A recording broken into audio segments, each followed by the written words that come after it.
Lax Sports Network is proud to present the CAA Game of the Week. Today from sunny Garber Field in Amherst, Massachusetts, the Drexel Dragons at 3-1 in conference play. And still with a shot to host the CAA tournament, they visit the UMass Minutemen, who enter at 2-2 in conference action and could move up to the number 3 seed in the semifinals with the victory today. And alongside Tim McGeaney, Brendan Glasheen, welcome inside the broadcast booth. Excellent day for lacrosse, a doubleheader here today on Lax Sports Network. Our first one highlights a team that likes to play a very deliberate pace in the UMass Minutemen, and then you have another team like Drexel with a win today and a Hofstra win tomorrow. They have a chance to host this tournament. Drexel likes to speed things up. They sure do, and that's something they're going to try to take advantage of today. Quick start to the game, neutralize the face-off in no rack. And when they get their opportunities, they're going to try to strike while the iron is hot and try to push the tempo all day. And another strength for the Dragons is the man in cage, Jimmy Joe Granito. He's had an outstanding year. Yes, he has. James Joseph is his name. Was a Loyola transfer, had an excellent outing, career-high 19 saves in their win over Delaware last week. He was on fire. He saw the ball. It was like a beach ball. He played phenomenally well, was a one-time CAA Player of the Week. Just under 13 saves a game for Jimmy Joe. That's tops in the CAA. A man you'll have to look out for shooting it at the cage is Jeff Traynor, a freshman from Billerica, Massachusetts. Yes, Jeff Traynor, he doesn't play like a freshman. He plays like an upperclassman. He's an attackman. Watch him on the left-hand side of your screen. He does a phenomenal job of finding a way to get to the goal. Has really come on the last 5 games. 9 goals, 8 assists. Those 8 assists tied for third. Had a 5-point effort in a recent outing against Fairfield and has just come on strong the back half of this season.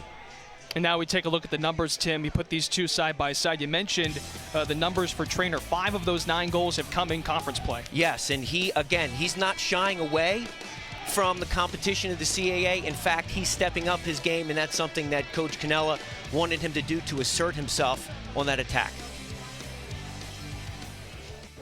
And we are set to go at the Face-Off X. Garber Field is the site. Thanks so much for joining us this afternoon.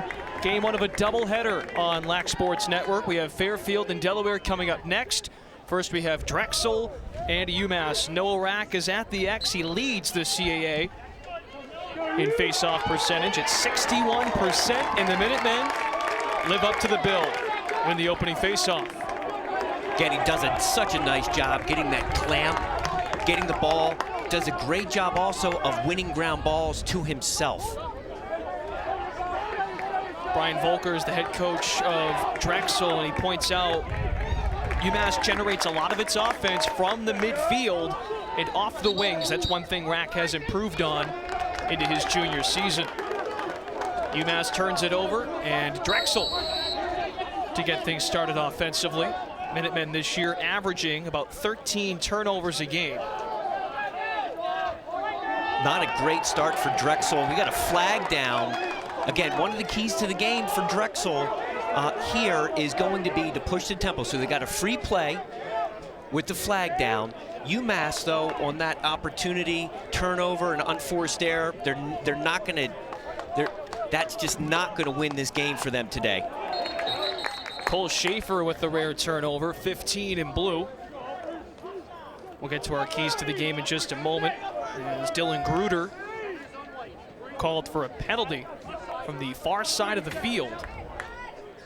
It's going to be an offside, so it's going to be a 30-second penalty offsides on that ride. So it's going to be the first time we'll see the Drexel man up. Yeah, Gruder's sort of in disarray. Drexel this season in the man up, number 1 in the conference, 17 goals, 45% conversion rate. Dish to the middle, and the shot out in front, home. Jake O'Donnell, one of the captains for Drexel, puts the Dragons on the board first. That was just a great finish right there. Watch him look into the crease, little stick fake, dumps it in, buries it. Great job there, just taking advantage, forcing that ball right inside to the crease man, turn, use the defenseman as a screen. You'll see it right here. Boom, in the net. He's coming on strong as of late for Drexel. He had 3 goals against Hofstra last time out. Or Delaware, I should say, pardon me. A big day for O'Donnell. also had an assist. Drexel averages just under 11 goals a game, third best in the CAA. Jimmy Koita, a freshman from the Bronx, his first face-off victory disrupted. Flag comes in by the UMass logo. Cam Harris, a short stick D midi, was getting feisty. It's going to be a slash right there, right off the face-off. Yep, so that'll be a 1 minute penalty right here. It's releasable. Again, that was just a slash to the helmet. It is against Noah Rack, the face-off man for the Minutemen. Rack is a junior from Norwich, Connecticut. His last 8 games, 63% at the face-off dot. O'Donnell whips it out to Marshall King, one of the underrated members of this Drexel offense. Great facilitator, feed middle, O'Donnell, same look as before. DJ Smith smothers it. UMass looking to clear. Opportunity was there again. UMass was trying to disrupt the normal play there by shutting off, playing a bit more aggressive, and it almost went against them there with an opportunity to finish, but they just couldn't connect.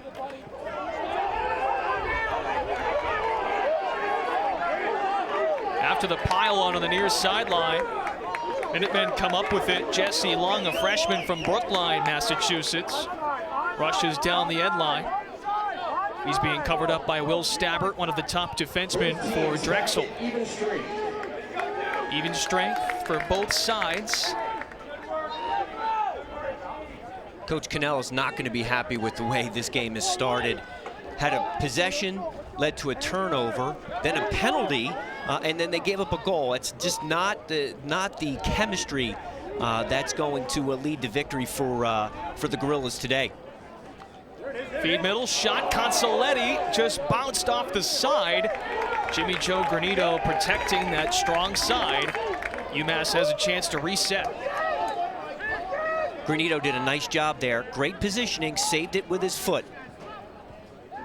Had some cupcake saves, 19 though total. Had some big ones against Delaware last time out, a career high. St. Laurent, the pass middle, shot, and Jesse Long ties the score for UMass. Great finish there. That bounce shot, again, doesn't have to be 95 miles an hour. Just needs to be accurate. A bounce shot changes the planes twice. You'll see the feed right here. Nice move, dish right into the crease. Buries it, bounce shot right just inside that crease, right into the upper corner. Very difficult save to make.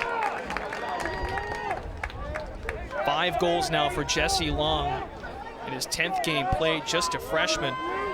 All 5 of his goals in conference play. We've already talked about Jeff Traynor, a freshman who's got 9 goals on the season, 5 in conference action. Greg Cannella getting contributions from the underclassmen at a crucial time of the year. Yes, and I think he's done a nice job of bringing those underclassmen along. You know, they play a very difficult schedule. In fact, UMass has a strength of schedule that ranks 11th in the country. So getting those guys acclimated, they're freshmen, new on campus, their first runs, and conference play starts the back half of the season, and they're that much more comfortable. 3 of their opponents in the non-conference at one point were in the top 10. That was a couple of weeks ago. Army, Ohio State, and Albany. How does Drexel respond with the score tied 1-1? The Dragons, with a shot whipped up top by King, whistles away. It does get backed up, though, by Reed Bowering, a talented freshman from Coquitlam, British Columbia.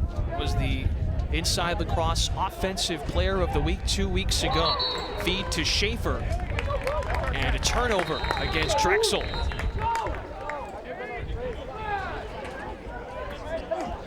Bowering's he's gonna be a great player to watch for the next 3 years. Just had a great start to the season thus far. And again, hard to rattle those guys. What a shot off the top pipe. They collect the rebound. It's Traynor. Whips it far side, nice movement. Consoletti, his second attempt, sails wide.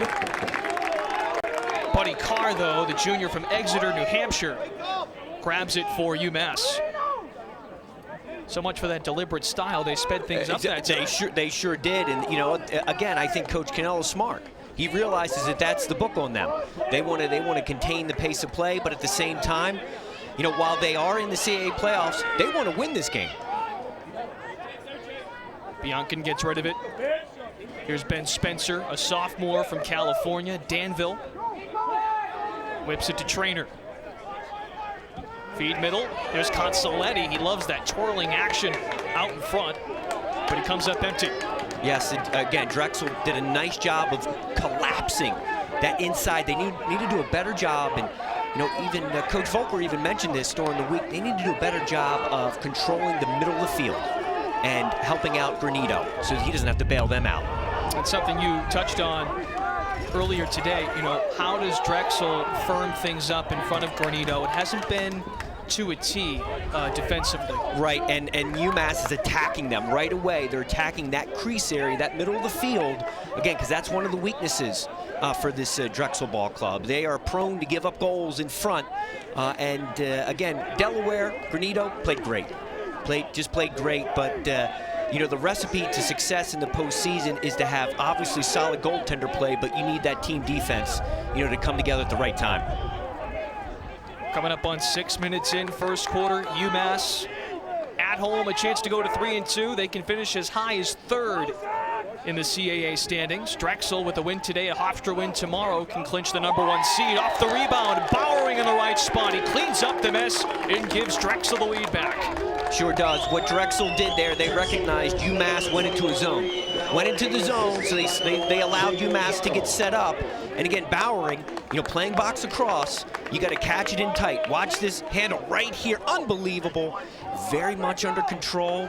Pulls it back and finishes. Great job. When you play indoor lacrosse, you play in it's the size of a hockey rink, and the goal is only 4x4. And traditionally, you only play with one hand. And you can see he's a lefty. He catches it lefty, finishes lefty. Another box lacrosse player for Drexel, Cole Schaefer, redshirt senior, also from Coquitlam. A couple of other British Columbia natives. Zach Mans on the second midfield. He's from Victoria, British Columbia. Marshall King, a man we saw shooting it earlier for the Dragons. So Drexel and Hofstra have controlled the conference when it comes to those finesse box lacrosse players. Yes, and a lot of that has to do with the style of play, the type of play that both of the coaches, Seth Tierney up at Hofstra, Coach Volker, they like to push the tempo. Jimmy Joe Granito staying sharp in net. I mentioned that Delaware game. He faced 51 shots in that Delaware game. Over 30 were on goal. And that speaks to the 19 saves, a career high. Cole Schaefer, a name we'll hear a lot today, had 6 goals, a single game career high for the redshirt senior. Yes, traditionally in the game, the pace of play right now, you'd like to get above 40 shots. Delaware, I called some of their games this year. Offensively and defensively, they like to play fast and they like to play aggressive. And 51 shots, and that was really one of the reasons they lost. One of the reasons they beat Rutgers early in the season is because those shots were going against Rutgers. Bowering surveying has Luke Valenza, the defenseman, covering on the UMass side. Top of the end line, it's Bowering.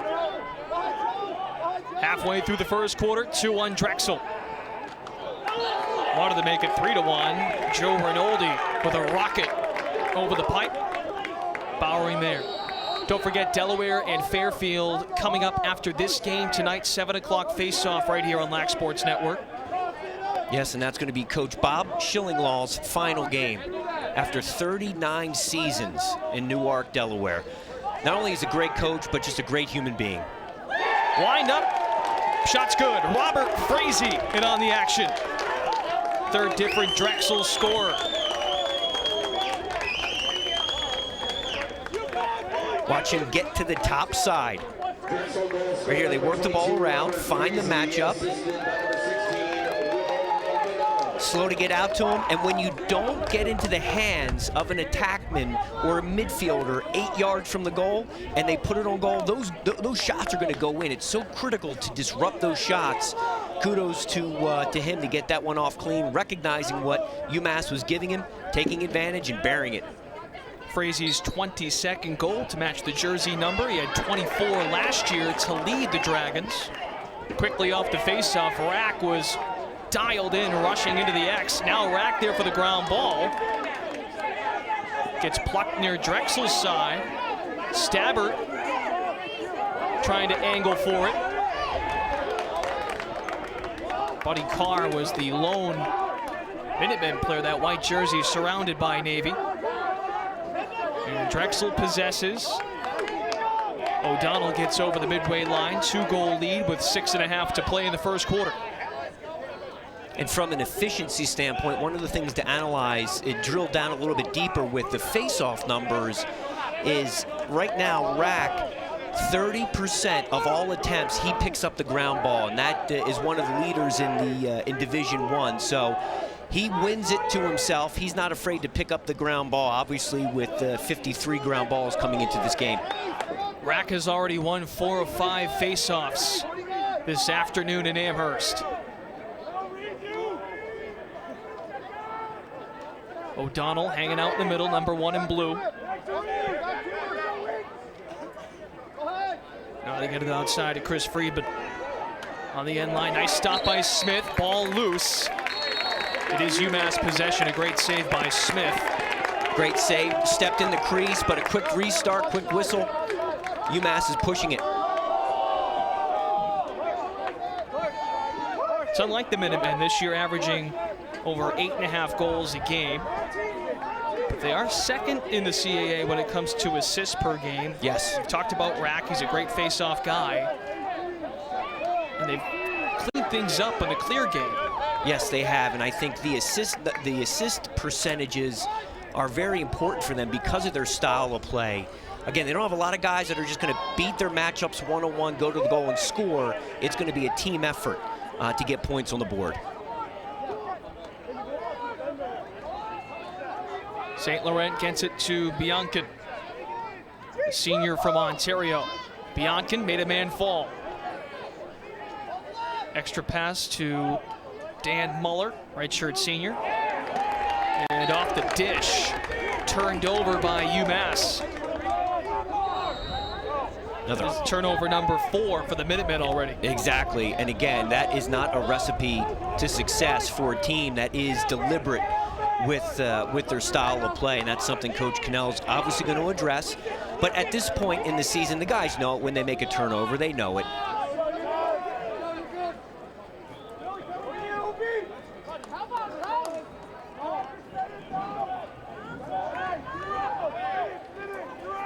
UMass back into man-to-man coverage. Typically, they'll go into their zone when Drexel inverts. When they take a midfielder from up top and invert, that's when they'll go into their zone. Right now, they're just playing a basic man-to-man. Big step by Rinaldi. But a Drexel turnover, number 3 for the Dragons in this first stanza. But right back it goes. King gets rid of it to Frazee.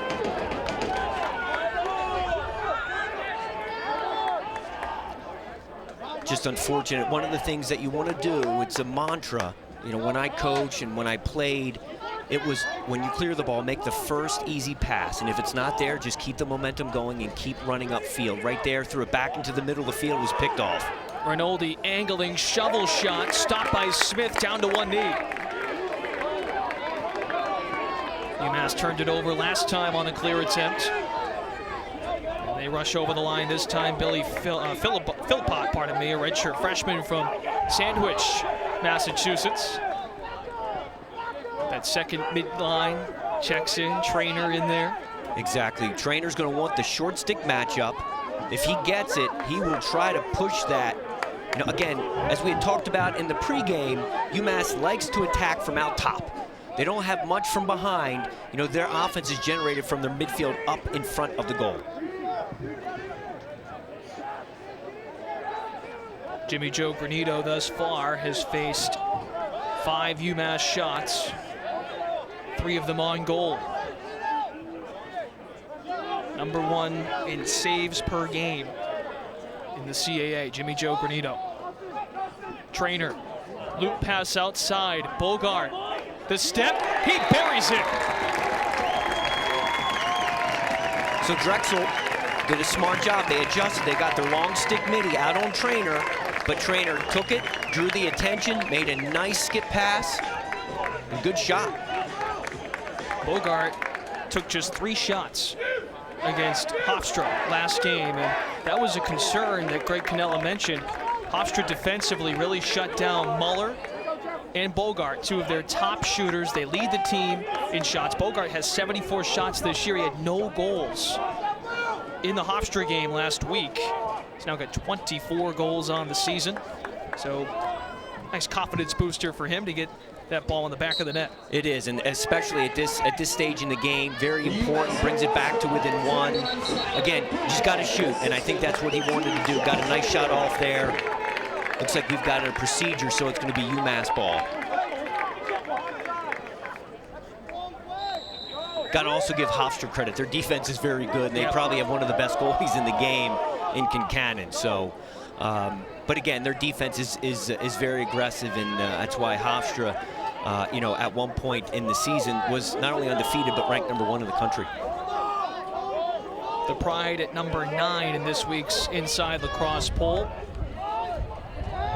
They take on number 19 Towson. That game also on Lax Sports Network tomorrow at noon. Skip outside, Muller, the step down man, Granito launches it back towards him. Drexel in transition. And they'll slow things down. A great stop by Granito.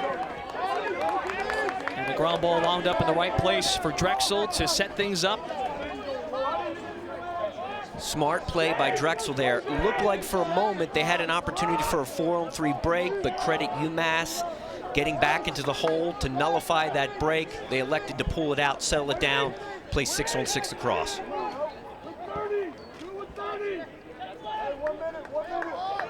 Well, for UMass defensively, they've made Cole Schaefer a priority to stop.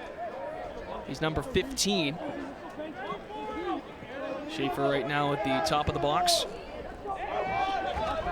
This Drexel team, not only they like to speed things up, but they're efficient. They shoot right around 35%. They do, and that is clearly, again, I think a lot of that has to go back to the composition of the guys that they have on their team. The Canadians are just so deadly and so very accurate. And with having so many of them on the field and such great finishers inside, that's going to elevate that shooting percentage. 30 seconds to play. O'Donnell twirling out of trouble, turned over. Valenza grabs it. Junior defenseman at midfield. Ground ball available. Nice body check move there by Shane Rinkus. But Drexel's got it. Schaefer on the left of Bowering. The dish, but just out of reach for Schaefer. Ground ball for Smith, and he sails it over the line. First quarter comes to a close at Carver Field in Amherst, Massachusetts. It's a beautiful day. The heat is piling up, and right now it's a Drexel 1-goal lead, 3-2. We'll step aside and come back for second quarter action. This is the CAA Game of the Week on Lax Sports Network.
And welcome back to Garber Field. Drexel on top of UMass in the final regular season game of 2017. Drexel really started to roll after a huge win over number 2 Hofstra at the time, 13-12. They beat Fairfield by the same exact score, but then they came out and they validated it. And then on top of it, they come out and beat Delaware. They have the longest winning streak in the conference right now. Yes, and I think that was could be a turning point, that victory on the road up at Hofstra and that comeback. What has traditionally been a weak point for the Dragons is their slow efforts in the fourth quarter, but that was not the case. They did a great job. Were composed, made saves when they had to, and finished. And they did a great job coming back. That could be a season changer for them. If they were to go on, win the CAA, they could make some noise in the NCAA tournament. And the Dragons were trailing at one point 10-3 and then outscored Hofstra 10-2 down the stretch. It's been a season of streaks for Brian Volker and his team. They lost the first 4 games of the season, then they won 3 in a row, lost 2. Now they've won their last 3. So going into a game like that, and even the game against Delaware last week, one thing he did fear was, as you look at the record, do guys fail to not buy in as Marshall King misfires above the pipe here on the right side? Right. But his team's responded. Absolutely. And again, consistency is so important at this level. It's a long season. These guys have been practicing, since January. And again, just having that, these are student athletes, and there's so much more that goes into it. So having them be consistent is something they've really worked on the last 3 outings. Ground ball got lollipopped in the air. UMass is in transition.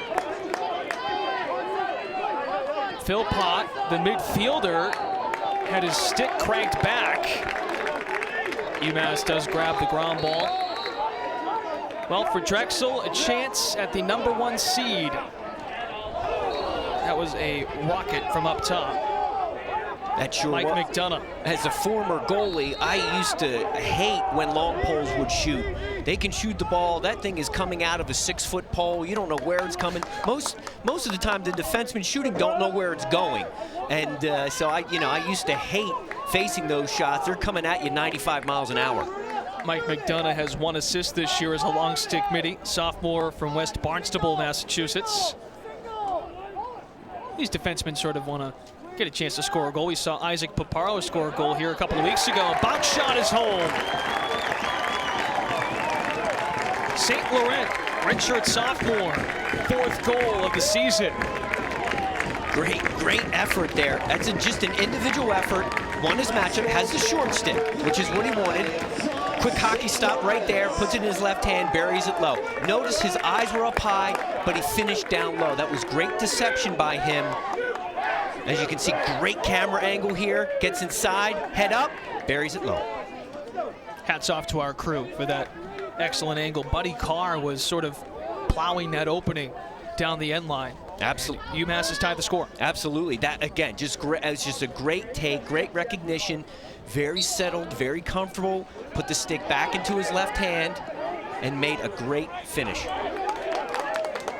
So after 2 Drexel goals, the Minutemen respond with a pair of goals, Bogart and St. Laurent. 2 minutes into the second quarter. Talked about the season highlights for Drexel, final game of the regular season. UMass has a chance to finish above 500 in the conference schedule for the first time since 2012 when Greg Cannella and company won the CAA tournament. And that was a great team, but as you said, I really want to stress for Drexel, that Delaware game I thought was a trap game for them.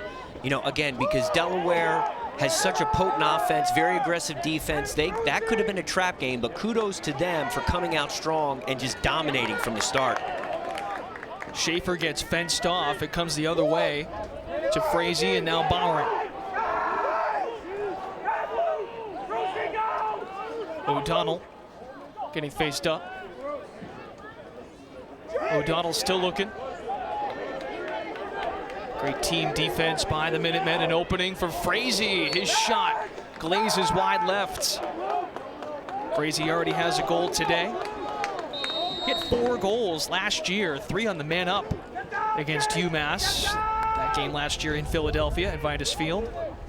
He is a natural finisher, and you can see his stroke right there. Caught it down low, but he's not afraid to shoot it, and he'll shoot it from anywhere, anyhow. I think that's one reason why he does so well and is so efficient on man up. Bodies tangle out in front.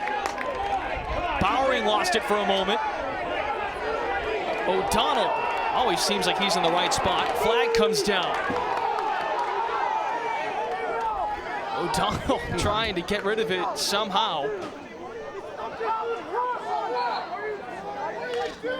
Ill-advised. Coach Volker is his palms up looking at O'Donnell. Has jumped off the screen so far today in hustle plays.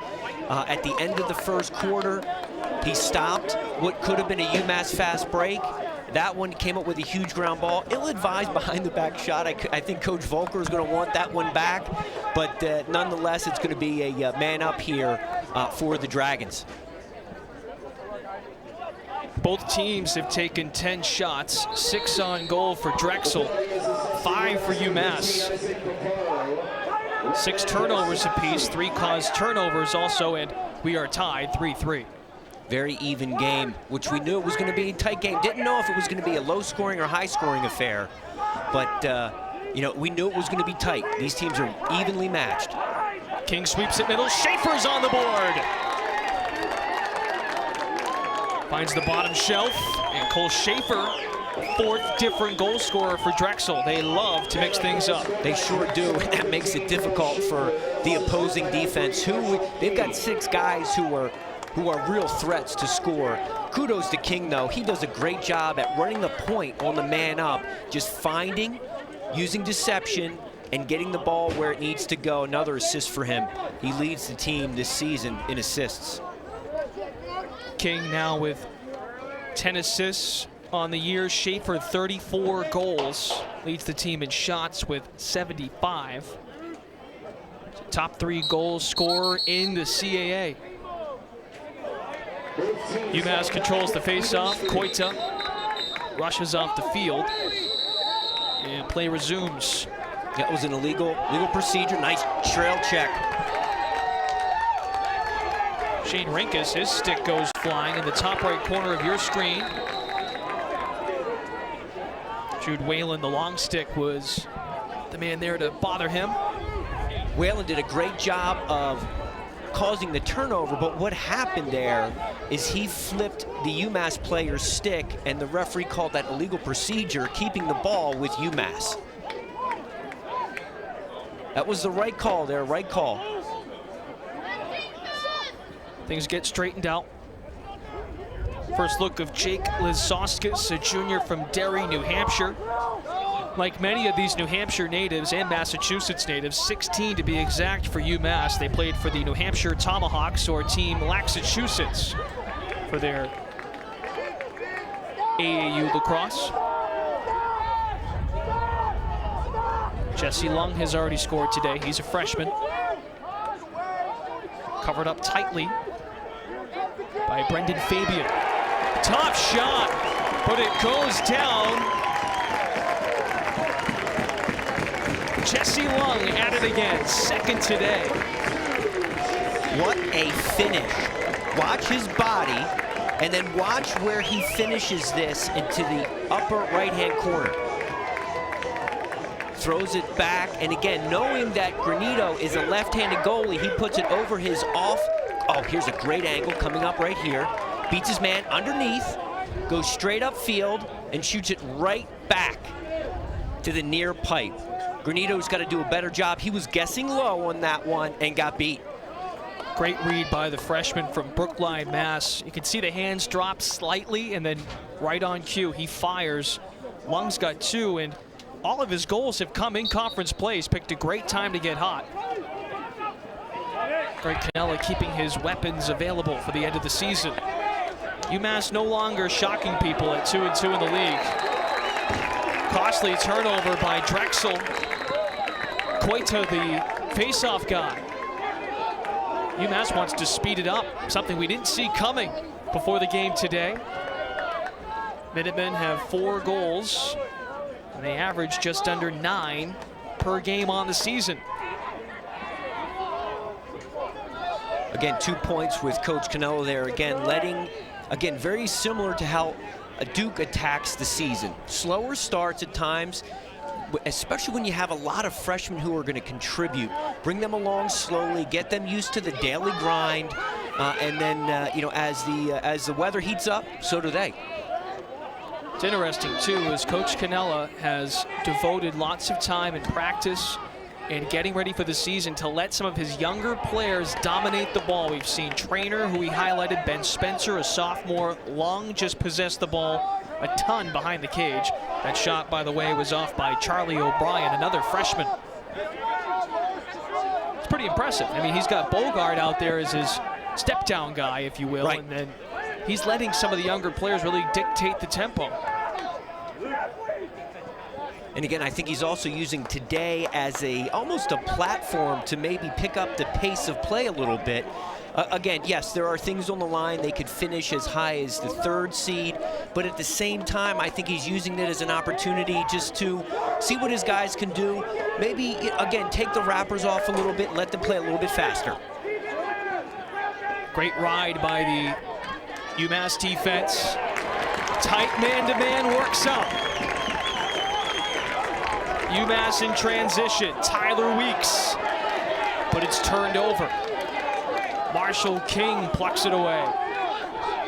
So Weeks causes the turnover and then gives it right back. Weeks, a senior from Andover, preseason ACC, you mentioned Duke a second ago. CAA.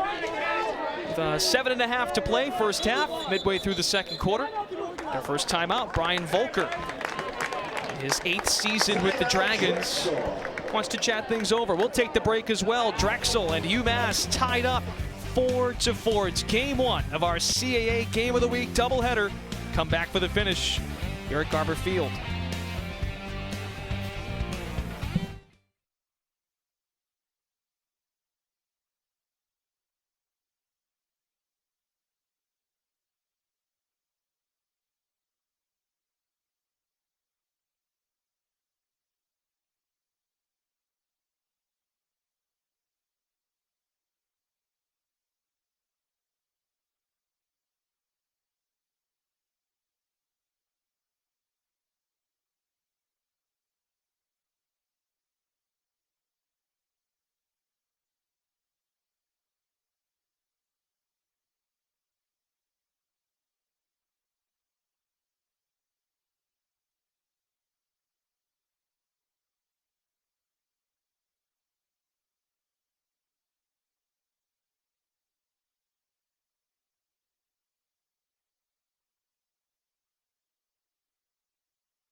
And we're back at Garber Field on the campus of UMass Amherst. First half, 7:30 to play. Great crowd on hand for this beautiful Friday afternoon of lacrosse. Don't forget, we have another CAA Game of the Week. Never mind Fairfield and Delaware coming up next, but tomorrow a great matchup inside the top 20 in the CAA. Hofstra and Towson. Noon start on Lax Sports Network. Towson with the victory. They clinch #1 seed. Hofstra with the win and a Drexel loss today here at Garber Field. And the Pride will be hosting in Hempstead, New York. UMass, as Tim mentioned before the break, the highest they can finish is 3rd place. But just really interesting, and even talking with some of the coaches this week around the league. Seth Tierney of Hofstra, the head coach there, he was saying, I can't remember a time when entering the final weekend of the regular season, all 4 playoff teams already clinched their spots. The question is now is what the seeding ends up being. Exactly, and I think tomorrow's game is going to be a great game. You've got 2 Johns Hopkins Blue Jays coaching against one another tomorrow, and right up the street from Homewood Field in Towson, it's going to be a great avenue, great day for lacrosse tomorrow. And for one season, Seth Tierney, when he was on the coaching staff at Johns Hopkins, he coached Sean Nadelin, who was in his 6th year with Towson. 7 minutes to play, first half. We have UMass and Drexel tied 4-4.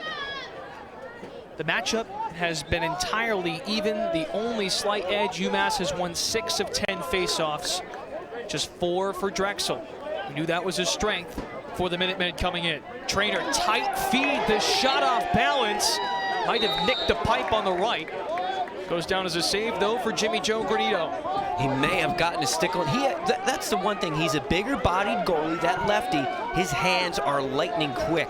Did a great job there of reading it. Again, guessed low, went down to his knees, but came up with a big save right there.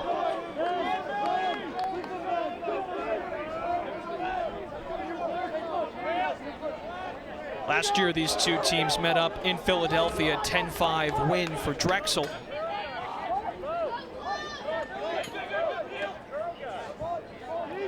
They outscored UMass 4-1 in the fourth quarter, so it was a tight game heading to the final frame. It has the looks of that here today.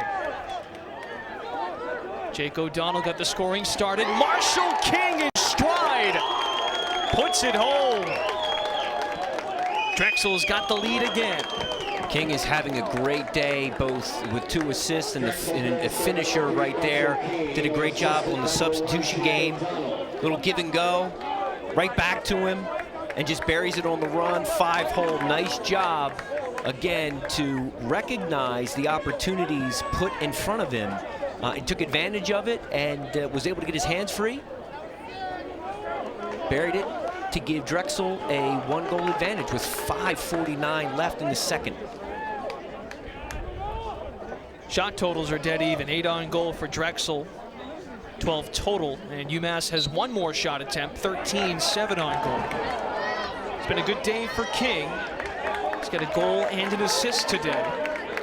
And 2 assists last game against Delaware. UMass back the other way.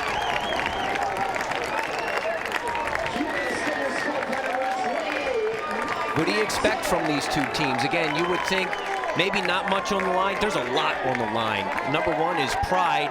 Number 2 is seedings, and each of these teams wants to win to wrap up their regular season schedule with some momentum heading into the CAA playoffs. Mike McDonough with the bounce shot, the long stick. You were talking about him earlier, and he smelled, aggravated the defense. Exactly, he wanted it, and again, think about it. He's 6'1", he's got a 6-foot pole, shoots at the release point's probably at least 10 foot high, so it's above a basketball hoop. Then it comes down, bounces, and goes up. I mean, it's just extremely difficult for a goalie to make that save. Plus, goalies traditionally don't get shot on very much. They don't get warmed up by a long pole, so it's just a very awkward scenario. Noah Rack over to Consoletti, whistles above the net. UMass certainly feeling it there. McDonough, by the way, first goal of his career. He is just a sophomore, has 1 assist this season. He's got a ground ball at least in every game this year. He had 5 ground balls against Hofstra with a caused turnover last time out. He is, again, very active in between the lines. Fun player to watch. Another underclassman stepping up for the Minutemen. They have a total of 32, part of 26 underclassmen, 13 freshmen, 13 sophomores.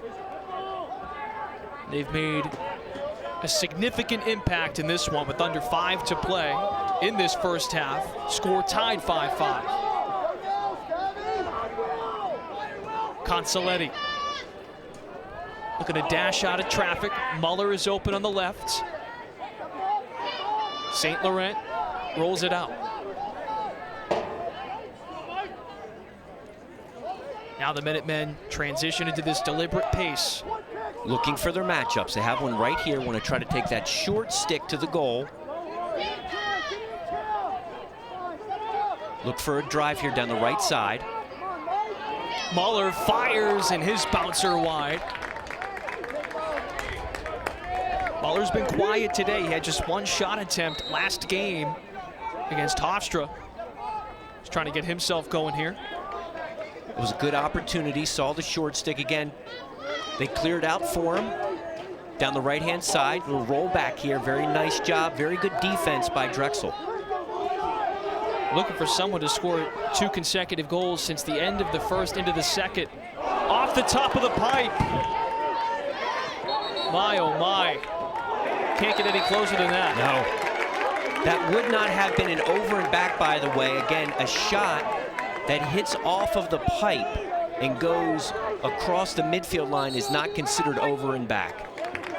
Soskis misfires. Trainer was controlling. Greg Cannella wants to take a timeout. We are tied 5-5 with under 4 minutes to go in the first half. We'll come back for the finish of this first half next on Lax Sports Network.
Welcome back to the CAA game of the week, game one of a doubleheader.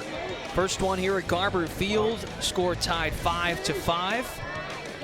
Previous champions in the CAA, we won't find out about this until the end of next week, but this is the final weekend of the regular season. Two teams we are covering today, Drexel and UMass, are two on site. Drexel, first ever conference title a couple of years ago under the head coach Brian Volker, and then for UMass, 5 conference championships for the head coach Greg Cannella, one coming in 2012. Yes, and UMass has, they do have one championship game appearance. Doc Schneider was in goal for them. He is now one of the assistant coaches on Coach Cannella's staff. He was just a phenomenal goalie when he played here at Amherst.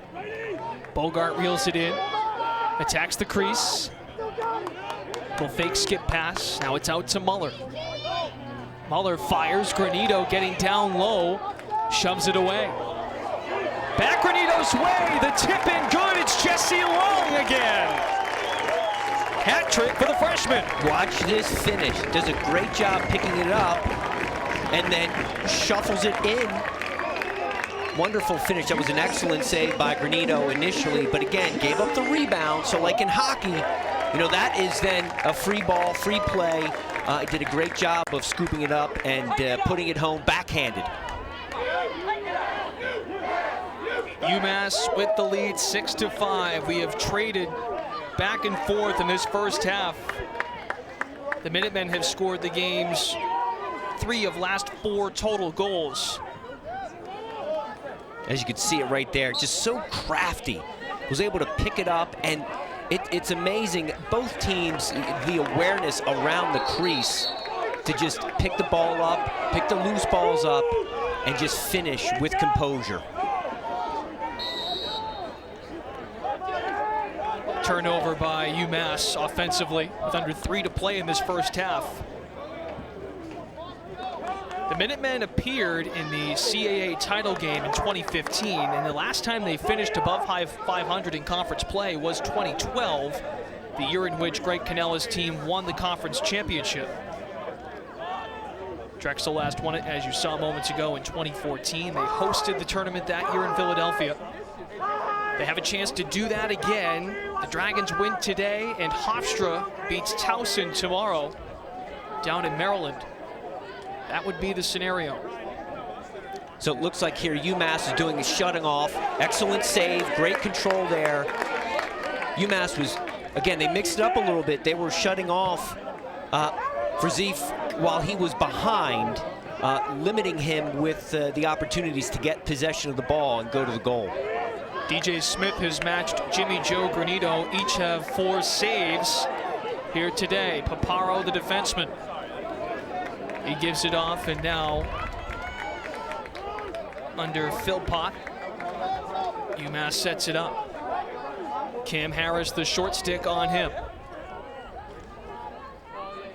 Going back to your comment about the 2012 NCAA playoffs, Loyola, my alma mater, actually won it that year. But in goal for Loyola was a gentleman by the name of Jack Runkle, who is now a coach at Yale. Jack Runkle and Jimmy Joe Granito, they almost are mirror images of one another. Big, stout lefties, play their angles very well, have very, very quick hands. Like a spitting image.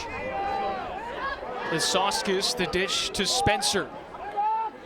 Spencer has some room. The bouncer is good. They catch Granito off guard again, and the Minutemen have a 2-goal lead. Excellent job getting back to the middle of the field to his strength. You can see he takes it, left hand, hockey stop right there, frees up his hands, bouncer. Oh, that's so hard to stop. Again, that change of plane with that righty bounce, especially it was hit just underneath that crossbar. Not many goalies are going to make that save. This UMass offense is terrifying. The short stick midi, Cam Harris, he's just a sophomore, number 12. You'll often see him atop the box, and UMass is just attacking rack with a shovel push. And a whistle from over on the right. Under a minute to play in this first half.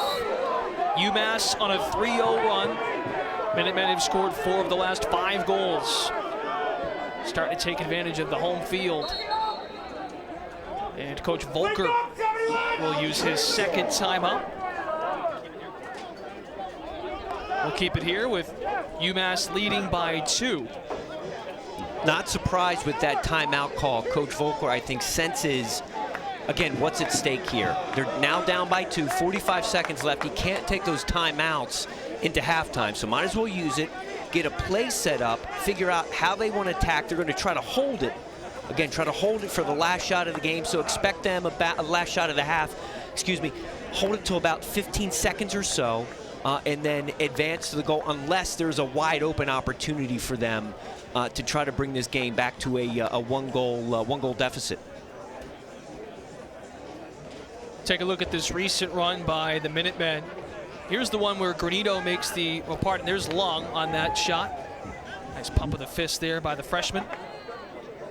And then we saw, here's the rebound by Long. Another look, great angle by our camera crew. Yeah, and he knew Granito came out off of his line. Here's another good angle of the shot. It's called a hockey stop, and just, again, sidearm buries it, changing planes. Again, the keys to shooting. 1, catch the ball, get your hands free, put it on goal, and make the goalie make a save. Anytime you see a shot that goes right into the goalie's stick and it's high to high, I consider that a turnover. But what you want to do, again, as a former goalie, make the goalie make a save every time. Even if he makes a save, make him earn it. For Ben Spencer, he now has 12 goals on the year, 7 on the man up. That's first in the conference and also tied for second in the country. He's just a sophomore, but his 12 points in CAA play leads UMass. Really, it's been about the younger talent for this Minutemen team today. You know, no disrespect to Consoletti, he's a senior. Biankin also a senior. Dan Muller. These other elements of this UMass team, defensively and offensively. Mike McDonough, a long stick sophomore, scoring a goal today. They have really picked things up. They sure have. And the adage is once those freshmen get into the playoffs, they're no longer freshmen. Bounce shot by Drexel comes up empty. Minutemen the other way with 20 seconds. Weeks. Tough angle look. McDonough again, he loves to fire. He does, and that was the second one. He went low to high, and that almost hit one of the buildings. That was almost a home run over the red monster back there, but he is fearless. He'll take that shot. He just needs to get it on goal. 16 seconds to play in this first half. Red monster, I like that one. There's a green monster down the road somewhere. Exactly. That's why I thought I'd bring it up. I'm looking to our left, and there's the big UMass Lacrosse banner there. And again, just like Coach Volker previously, Coach Canella had one timeout at his disposal. Figured, you know what? after that unsettled opportunity. Let's take it. 16 seconds left. Set up a play here. See what they can get, if they can get a shot on goal to extend this to a 3-goal lead heading into halftime. I mentioned the banner. Just a beautiful day for Lacrosse. Temperatures in the 80s. Some light cloud cover here, but some students checking the game out. We were chatting about this before we, just before we got on the air. Just a real genuine feeling here at UMass. You're so close to the action. Lots of parents. We had a couple of Drexel tents set up out in the parking lot tailgating here. Just a real close-up vantage point, and you feel like you're really out there on the field with these guys. We are, and I love these scenarios where, you know, we're just a stone's throw from the field. We can see right down the face-off line. Again, we're right on top of the action here. Come to think of it, we could probably clear that red monster. We might be able to. I mean, maybe we could try that for a halftime game or something. So the ball's going to start behind. So we'll see if Drexel opts to go man-to-man, or maybe they'll throw a wrinkle in, maybe a junk zone defense. But no, it looks like they're going to start out in man-to-man. Brian Volker dominantly favors that man-to-man. Jeff Trainer's going to have the last look, it looks like, with 8 seconds. Trainer, feed middle, St. Laurent, he scores! Trainer's second time of the first half with 3 seconds to spare. UMass with 4 consecutive goals, up 8-5. Trainer's always a threat, but just finds the man far crease. Again, so critical in lacrosse. When you play that team defensive concept, you're not in a zone, so you're man-to-man. Who's going to be the first slide, the second slide, who's going to fill? You have to have your head on a swivel. Credit Trainer, though, for finding the open man, 20-yard pass right on the stick, and just buries it home. St. Laurent with 2 goals today, now 4 multi-point games this season. Another win at the X for UMass. The Minutemen close this first half very strongly, on top 8-5 here at home against Drexel.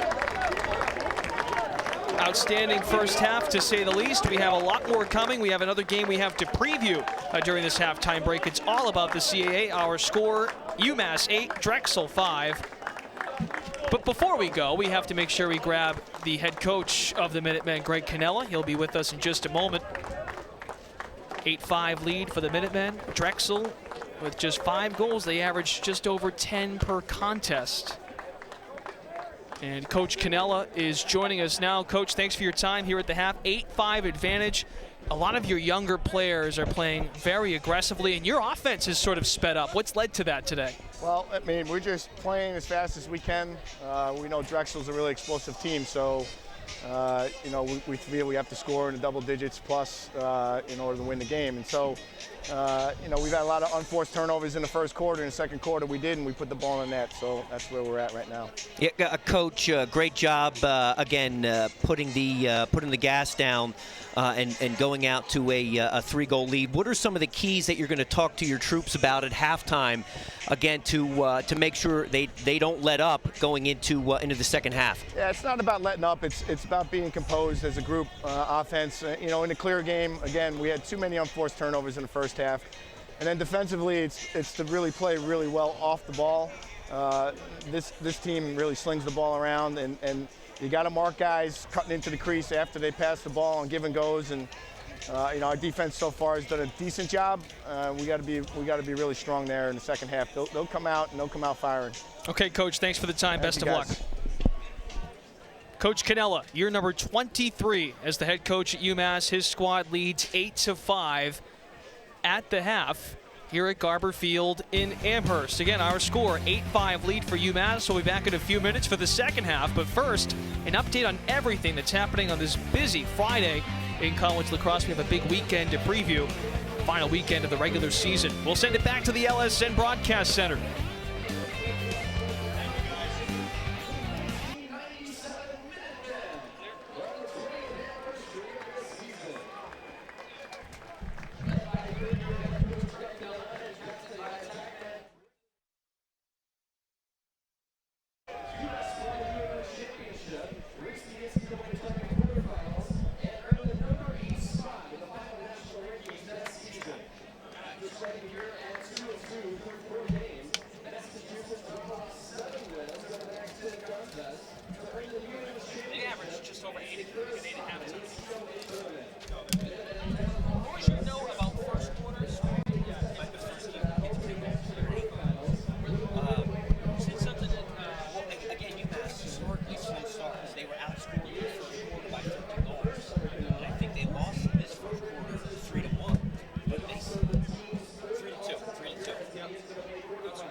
one of their wins, they've scored double digits. Almost double. Yep.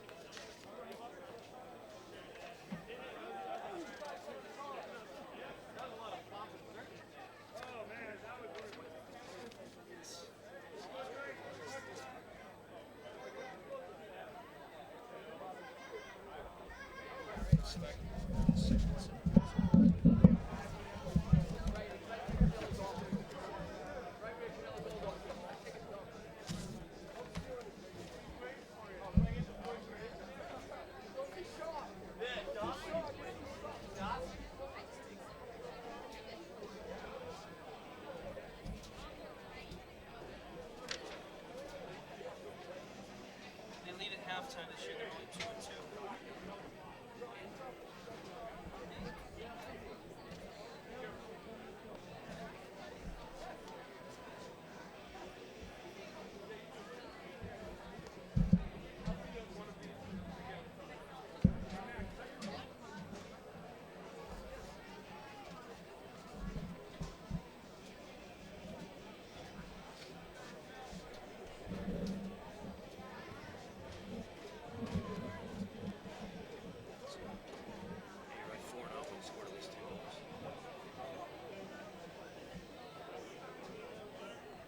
Pretty much all the wins. They got 5.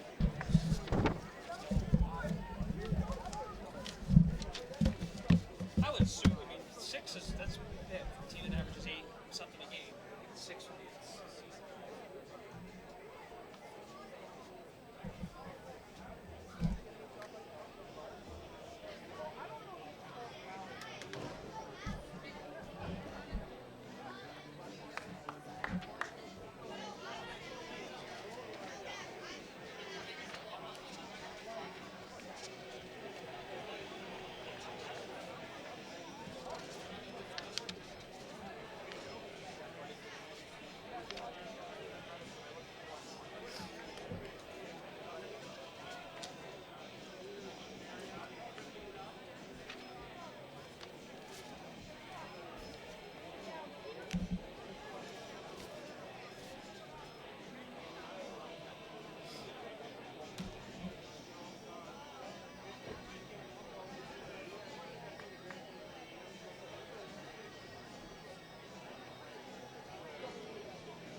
About the turnovers. Yeah, and I think maybe that was because I think they had 2 clears, so that was considered a 6, but then they turned it right over. Sure. Right as they got it. Right. So yeah, so essentially they didn't clear. Yep. How you guys doing? Great. Good, yeah. Good music selection here. Yeah, we couldn't find it in the notes, but I would think 6 1/4.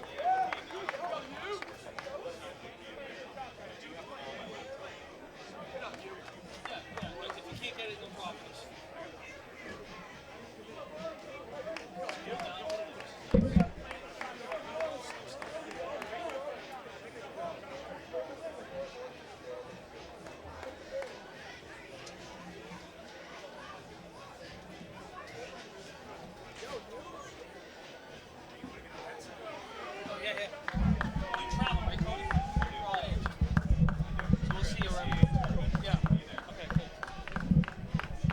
Hey, Jared, sorry.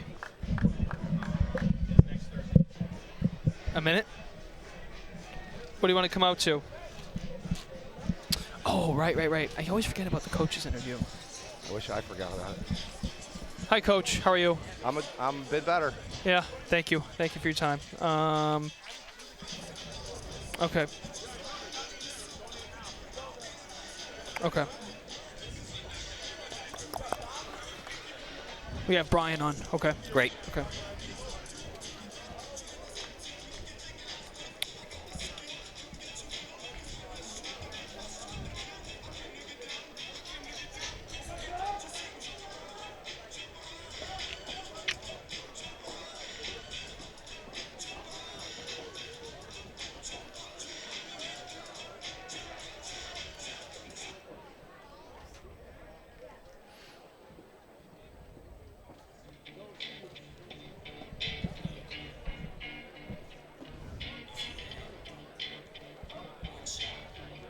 Getting set for the second half here at Garber Field. UMass leads 8-5. We're joined by the head coach of the Drexel Dragons, Brian Volker.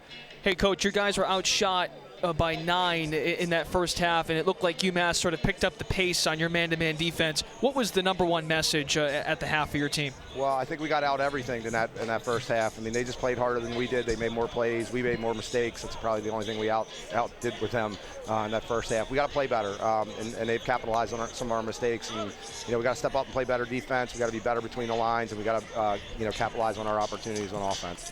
Great. Coach, you've been in this position before. You've made comebacks here. What are some of the things that you stressed offensively to try to get some points on the board? We just got to play better. We got to stop turning the ball over. Great. Coach, thanks so much. Yep.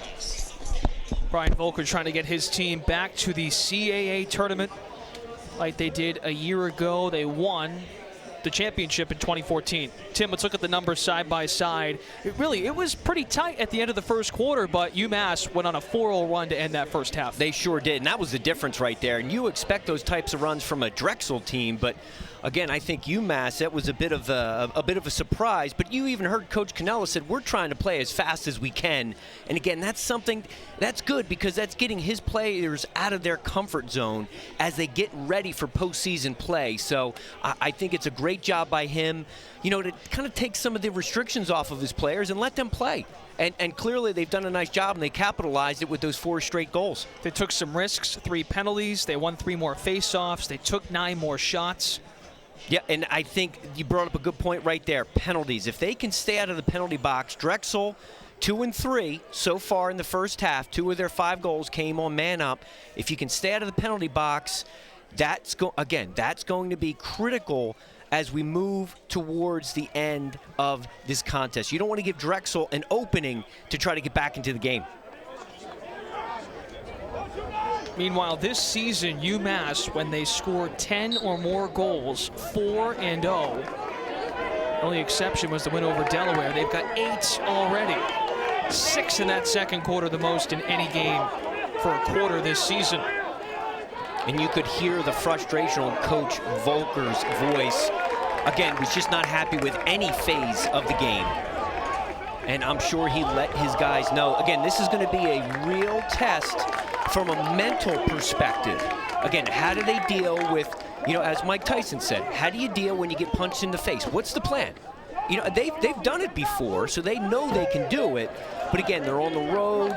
They came up, long drive last night, Friday afternoon game. They look a little sluggish there in the second quarter. How will they respond? Can't wait to see how they respond here in the second half. Drexel is the hottest team in the league, 3 straight wins. Fairfield, Hofstra, and Delaware.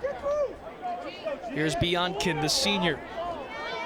He played for Team Ontario back in his high school days. The dish long on the ground ball. Got smoked away by Carr. And it's heading the other way. Turned over by Lung. It's like a loose ball push there, so ball's going to go to Drexel, and I think all Drexel needs to do is just focus on the next play, the next possession. They got a defensive stop there. They did a nice job clearing the ball. Now they'll set up their attack, get good shots. Get good shots, find your matchups, and just work your way back into the game. That's it. Marshall King, who is triggering the offense right now, he had a great first half, a goal and an assist. Cole Schaefer had just 1 goal in that first half. He's coming off a 6-goal game against Delaware. Schaefer, a redshirt senior, one of the top 3 scorers when it comes to goals in the conference. Good matchup here for King. Look for him to take advantage of the short stick and try to get to the goal. He's got Mariano on him. King fires it. Dashes off the bottom leg of Smith, it looks like. And it's heading back the Minutemen's way.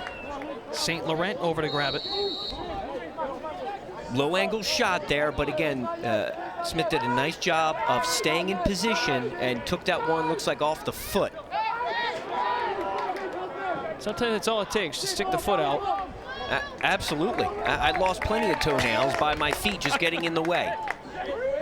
Jimmy Joe Granito can attest. He saw 51 shots against him last week against Delaware. He had 19 saves. A career high for Jimmy Joe, the senior from New Canaan, Connecticut. Jimmy Joe's a one-time CAA Player of the Week. You mentioned in the open he was a transfer from Loyola, had some back issues. There was some questions as to whether or not this would be the future. Well, he's been a 3-year starter. I think the question's been answered. Lizauskas weaves out of trouble, lobs it underneath. Here's Carr, had it blasted away. Genosa rushing for it. Foot race with Carr. And Drexel comes away with it.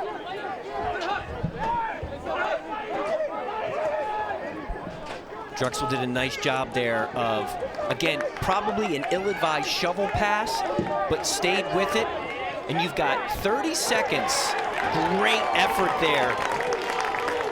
I think that was Valenza on defense to cause that turnover.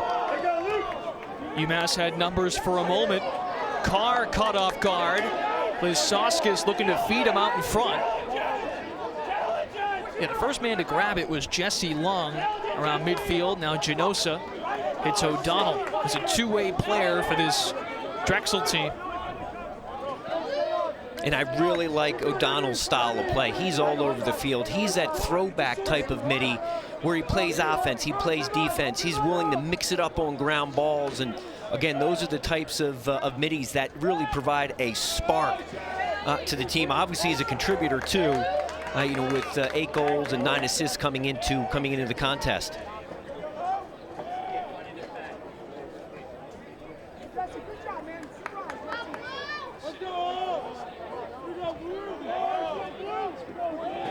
Again, so Drexel's done a nice job of getting a couple stops on defense, clearing the ball. Opportunity here, one more. Schaefer denied. Smith saw him clawing upstairs. That may have gone right off the face mask of Smith there and right out of bounds, but again, a fortuitous bounce for UMass because they were right there to run out that shot. And again, in lacrosse, it's when the ball goes out, where it goes out, who's closest. And the last two have gone over to the Minutemen. Smith wore it with pride. He's a senior, 4-year high school champion at Billerica High School, same high school as Jeff Traynor. I, being a Merrimack Valley native myself, in Lowell, there's a ton of players on this UMass team. Chelmsford, Billerica, Westford. And Greg Cannell loves that MVC conference. Absolutely, and they produce some unbelievable players. You look at when you're doing games in the NCAA, at every level you see guys, again, from those areas, litter. Mahler, a whistle to the top left shoulder. The lefty Granito reels it in with ease. Exactly, with ease, and that's the problem. I think that could have been a better shot. Again, right into the goalie stick. Credit Granito, though, for not dipping his hands, which he has a tendency to do. Pass left, Schaefer stopped by Smith. That was a kick save and a beauty. Unbelievable job. Stuck his left shin out there. That's gonna hurt, but it'll hurt tomorrow. They tried to loop it. Underneath, it goes down for Traynor in transition. Oh my. Wow, some days the ball just bounces your way, and that's indeed what happened. Does it touch the stick, though, of Devin Spencer? It does. It does. The younger brother of Ben Spencer. He just needed to redirect it. I'm going to redirect this one right here. into the goal. You can see Granito came out of the goal to try to defend. And again, with that deflection, the high pass left the goal wide open, tipped it right in. 5 straight goals for UMass. And Tim, we're welcoming in the commissioner of the league right now, Joe D'Antonio. What a goal there, Commish. No question, gentlemen. This is, in addition to what a goal, this is a great game. Joe D'Antonio, the commissioner of the CAA. Busy weekend, of course. And this atmosphere. What do you coach? I call you coach. We're used to having coaches on the headset here, but Joe, what do you think of this atmosphere at Garber Field? Such a genuine feel to it and a great crowd on hand. It's great crowd. I love to seeing the people on the berm. It's a great day here in New England and in Amherst, and this is classic college athletics. 2 great teams. Very nice setting, great atmosphere, and there's a lot riding on this game, as I'm sure you folks have talked about here as we come down to the end of the regular season. Yeah, if Drexel wins today, a Hofstra win tomorrow, there's a chance for Drexel to host the CAA tournament in Philly. UMass a win today, they can finish as high as 3rd. Great passing, Biankin, a rocket down underneath, and a stop for Granito. Great ball movement. Hey, exciting weekend. Commish, can you remember the last time, going into the final weekend of the regular season, that all 4 teams playing have already locked up their spots? No, I can't. And it's I was just talking to Ryan Bamford, the AD here at UMass, and I told him it was great scheduling by the conference office to make sure we had these 4 teams playing in the last weekend of the regular season. But yeah, tell me, you must have planned that all along, right? All along. But sometimes you get lucky with the scheduling, and obviously for our fans in the CAA, you can't ask for a better lacrosse weekend than this matchup right here. And then obviously, as I'm sure you folks have been talking about, Hofstra Towson tomorrow, that's going to be a battle. Hey Joe, I would imagine you're going to rack up some either frequent flyer miles or some rental car miles. What does your schedule have you going after this game? Well, I will definitely be. I'm driving back to my house in Providence, Rhode Island tonight. I have a house in Providence and an apartment in Richmond, Virginia, but I'll be in Providence tonight. I'll be on a Southwest flight out of Providence tomorrow into BWI and on my way to Towson for that game tomorrow. And then I'll be heading back to Providence and then on to the playoff games next Thursday, Friday, Saturday, and Sunday for both our men's programs as well as our women's lacrosse programs. Absolutely. I had the luxury of doing some of the Delaware women's games as well as some of the Delaware men's games. And, can you give me your thoughts? Anything, unfortunately, Coach Schillinglaw is not going to be in the postseason, but, coming from somebody, he recruited me out of high school. Did you get some opportunity to talk to Coach prior to his retirement? I did. We had a chance to spend some time together at an in-person meeting that we had a couple months ago, and obviously just a tremendous class act. He's had an incredible career coaching, and I can't say enough about what he's done for not only the conference, but all the student athletes he's come in contact with. Certainly a credit to the person that he is. Absolutely agree with you 100% there. 6.5 to play in this 3rd quarter. UMass on a 5-0 run. They scored the final 4 goals of the 2nd quarter. They've got 1 goal here in the 3rd. We're joined by Joe D'Antonio, the commissioner of the CAA. Hey, appreciate you filling us in on that flight info. We'll make sure we get the fan rally ready for you tomorrow morning. Make sure everyone sends you on your way. Absolutely. Hey, how great would it be, and of course you're not siding with anyone here, but if Towson does win tomorrow, you'd have both the women's and the men's tournaments at Towson. As far as from a Towson perspective, from a league perspective, that would certainly be unique, and I'm sure that would be sort of fun to have the same school hosting both. Yeah, it would be unique, and it would be interesting. It's something that we've talked about and we're prepared for. If it happens, I think you've probably filled your listeners in that the men's lacrosse bid is based on higher seed, whereas the women's lacrosse championship is a designated site. So to have them both there would be something that, obviously we didn't anticipate, but anything can happen, and it's something that's certainly a possibility. And that's something that Loyola, my alma mater, is dealing with this weekend. Both the men and the women are both hosting, and the Patriot League hosting postseason play there. We've talked about how if that does happen, we'll have to juggle some practice schedules and get creative, but we're, like I said, we've had some advanced conversations on that, and we'll be ready to go with whatever scenario occurs. Absolutely, just always important to have those contingencies in place, but it's shaping up to be just a wonderful postseason on both the men's and women's game. Can you give me your thoughts? I mean, have there been thoughts or conversations with some additional teams, maybe getting men's or women's lacrosse and adding to the stable of CAA teams? You know, it's such a popular sport right now in the country, I think, first of all. And we've made a conscientious effort within our conference to do everything we can to highlight the sport.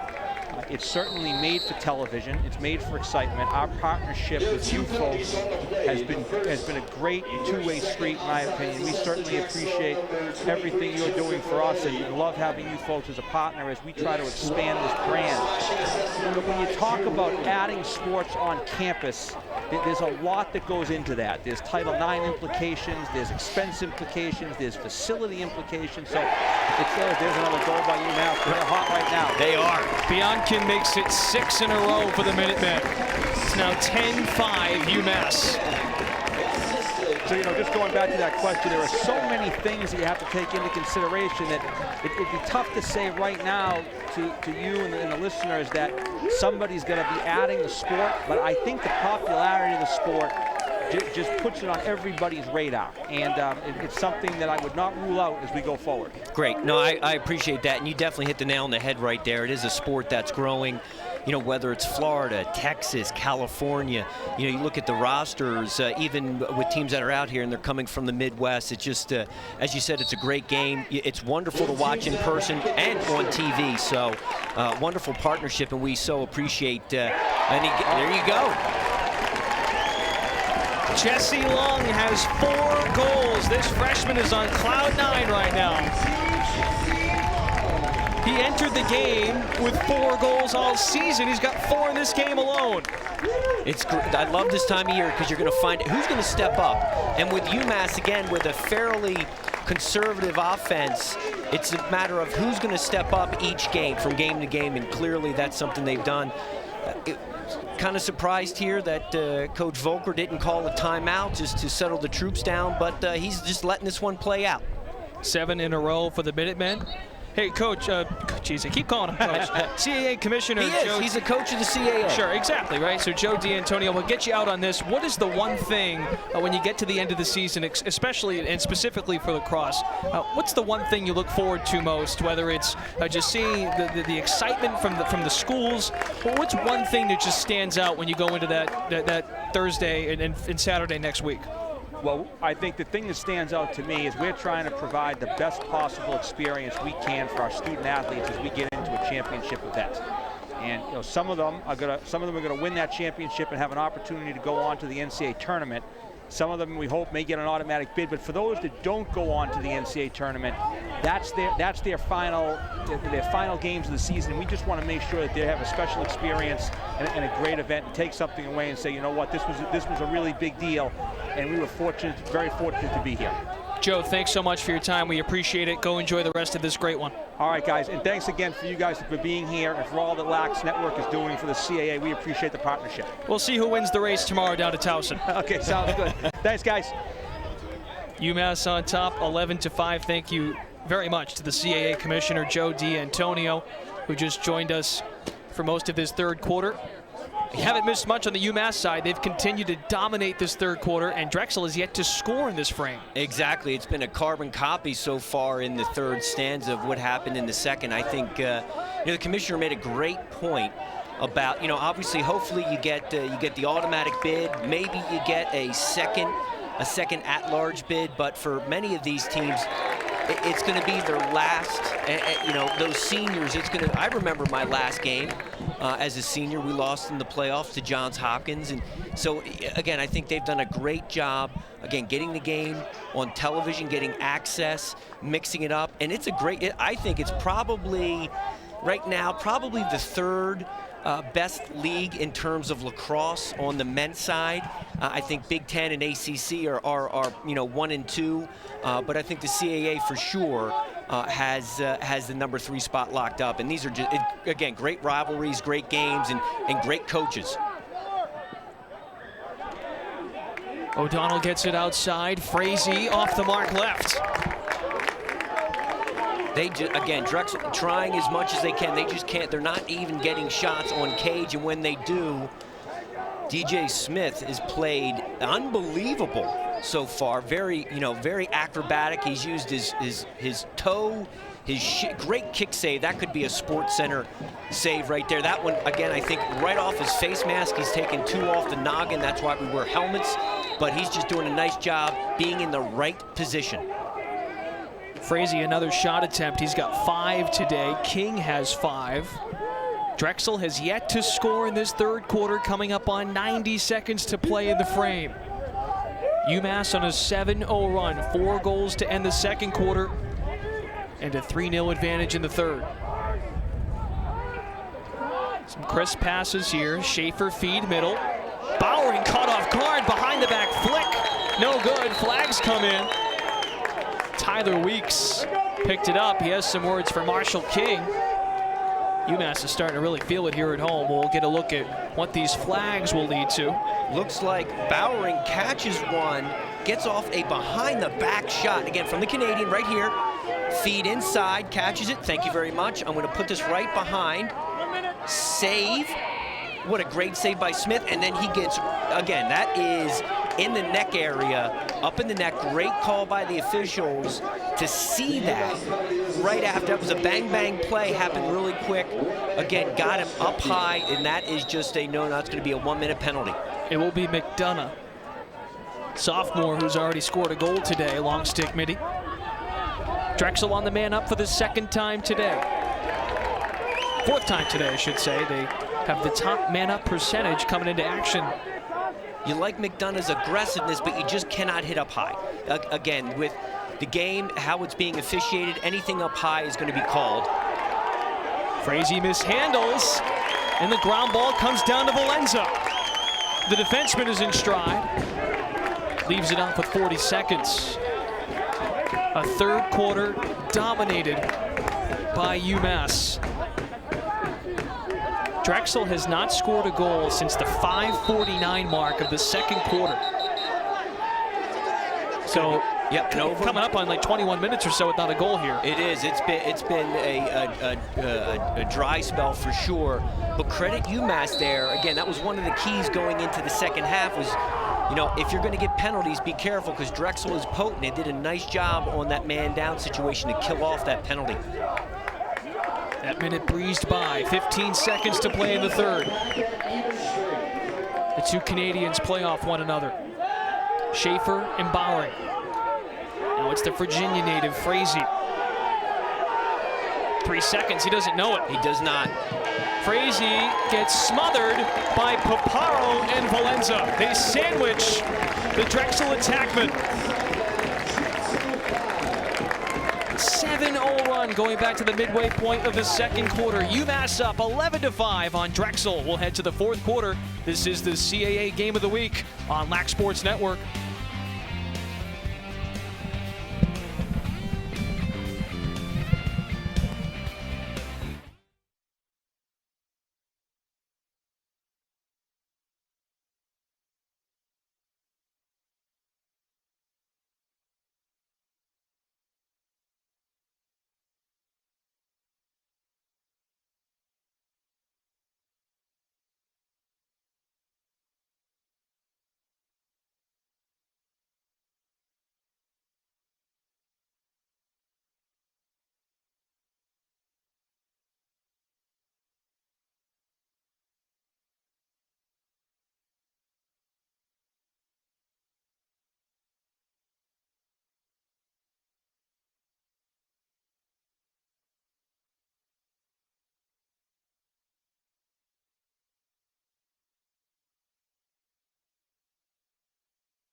Welcome back to Garber Field.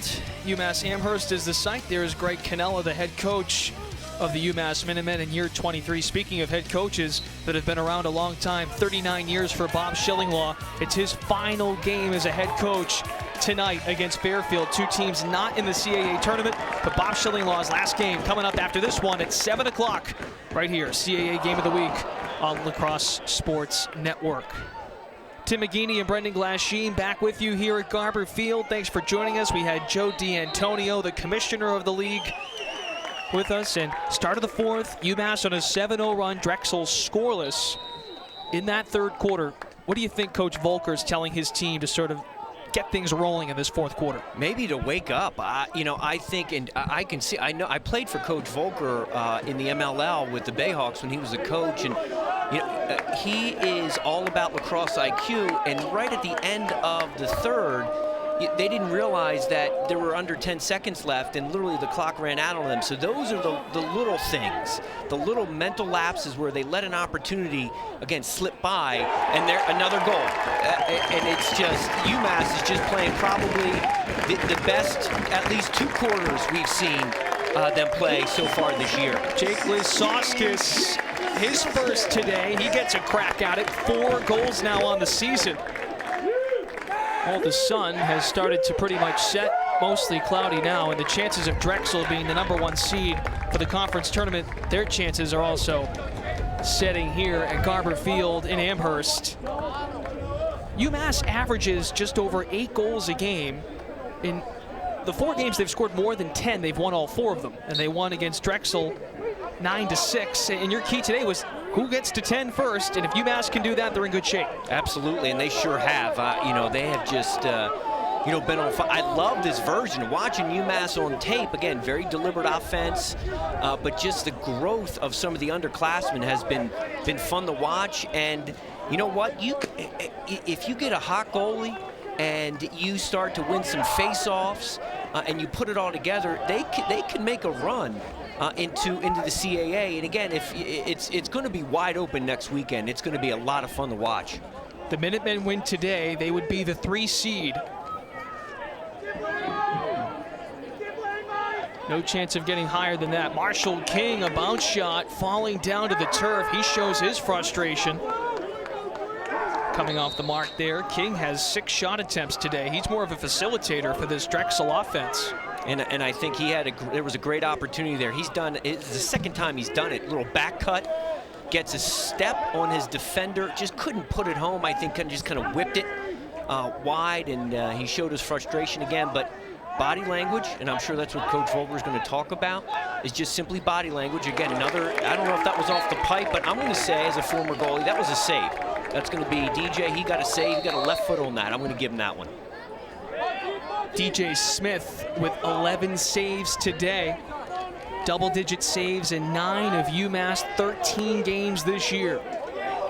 Schaefer, skip pass. Frazee finally puts Drexel on the board for the first time since the midway point of the second quarter. Frazee's second of the day.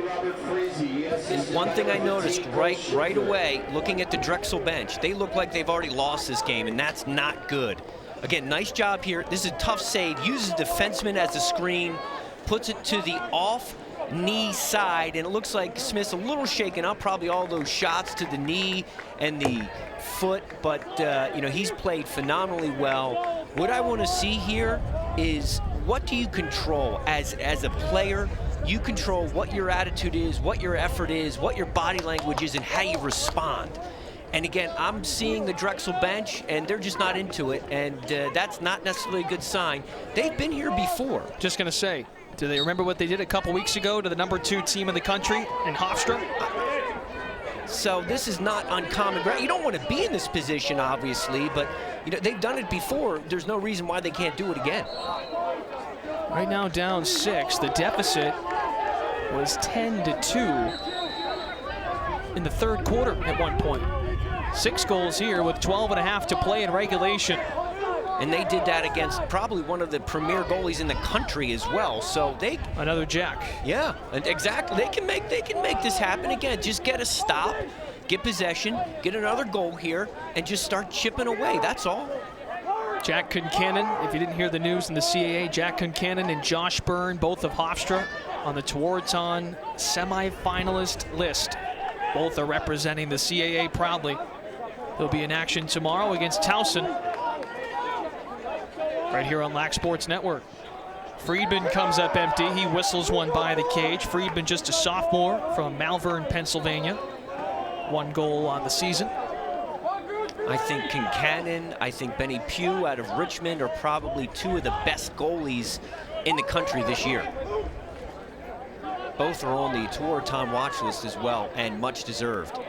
Bowering fighting for position. A great kick save by Smith. Frazee gets the rebound. Pressure on top of him by Jake Marino. Short stick. Frazee gets it over to Bowering. Short stick on him. Marino shaking him up. Schaefer skitters one, but it's just off the mark. Smith having a great day. 13 saves. Great day. He's seeing it. He was all over that one. Went right up, little turnover there, but he's just seeing it. And this, again, Coach Cannell is going to be very happy. Obviously, this is a great time to heat up if you're a goalie. Numbers for Drexel. O'Donnell over to Frazee. This laser off the mark. Some fans walking by. Watch out. That's the one thing. You are on top of the action here, but your head's got to be on a swivel without question. And a timeout for Greg Cannella and company. UMass up 12-6 with 10:45 to go in the 4th quarter. Come back for the finish on Lax Sports Network.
I mean, Long, he's got... CAA game of the week, Garber Field, the site. Game 1 of a doubleheader on this Friday evening on the East Coast. We have another game in New England coming up tonight in Fairfield, Connecticut. Fairfield Stags hosting the Delaware Blue Hens. Greg Cannella must be pleased with his team's efforts so far. Still just over 10 minutes to play in this one. UMass doubling the Drexel Dragons. Coach Cannella took a timeout, wanted to sort of regroup there a little bit and showing his discipline. And we've harped on this all day, but the contributions UMass is getting from the underclassmen cannot go unnoticed. King's pass got disrupted, but a big goal, a nice response. Very tight window for Drexel. That was Jeremy Omrod, a senior. Was not played the last couple of games, but he comes up with the goal to make it a 5-goal game. You can see there was a feed here to Bowering. He missed it, but again, fortuitous bounce. And just did a nice job. He picked it up. He was about 10 yards away from the goal, had the entire goal to shoot at. Nice overhand, off hip. Make the goalie make a save. Smith didn't get there on that one. Again, that's not his fault. That's just a great shot and a great finish. And again, all you need, just keep chipping away. Now get the next face-off. Get the next face-off. Get the next possession. Rack on his tippy toes. Angles for room. And now Rack gets it over the midfield line. Rack to the left. Sun now setting on the left side of the field.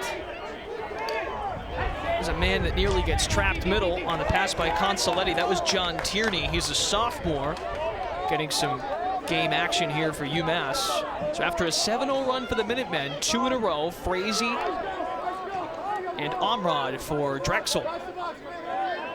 I think no matter what happens, the balance of this quarter, this is going to be great film for Coach Volker to show his players. I think use it as motivation. Again, they're going to be upset, obviously, that they lost a conference game. They're still in the postseason, but he's going to be able to use the film to say, look, we cannot not do the little things and win games. We've got to do the little things. So he's going to use it as a teaching tool. Again, they don't need the motivation, but as a teaching tool, you know, what any team in the CAA is capable of doing, especially heading into the playoffs. So this might be the wake-up call that they need heading into postseason play. Dish middle. Amrod again denied. Gruder in the right place to pick it up.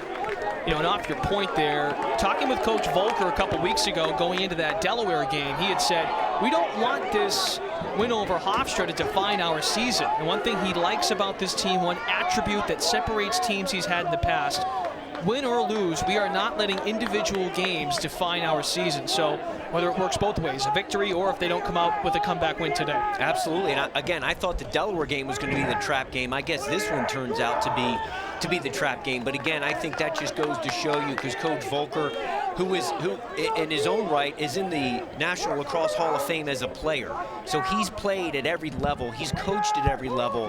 He knows what it takes, again, to build upon successes and failures throughout the season and to prepare yourself for postseason.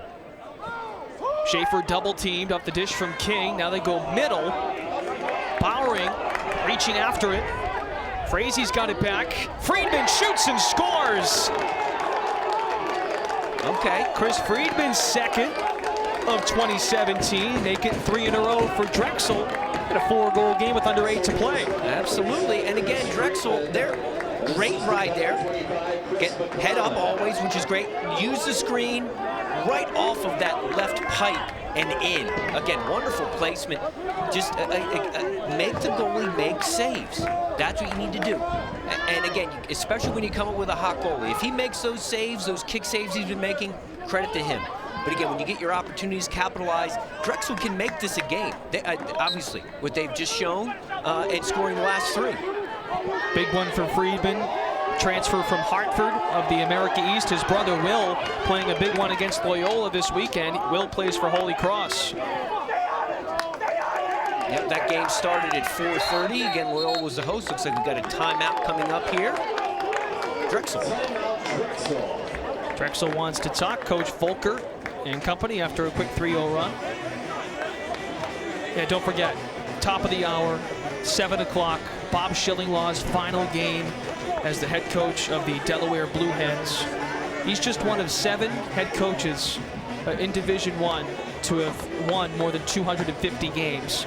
So that's saying something. And one thing that I've heard throughout the year, just doing the CAA games and from other coaches, they know he's an ambassador, the one word you hear a lot, and he's also just a gentleman. I mean, he is so willing to help, and he always has a helping hand available. So that should be a lot of fun, and it should be a great moment, especially if Delaware can find a way to win that game. That would be their first conference win of the year. Absolutely, and it would be fitting. But you know what? And I think even Coach Schillinglaw would tell you it's not about wins and losses for him. It never was. I mean, obviously, he's a competitor. He loves to win, but it's all about developing young men.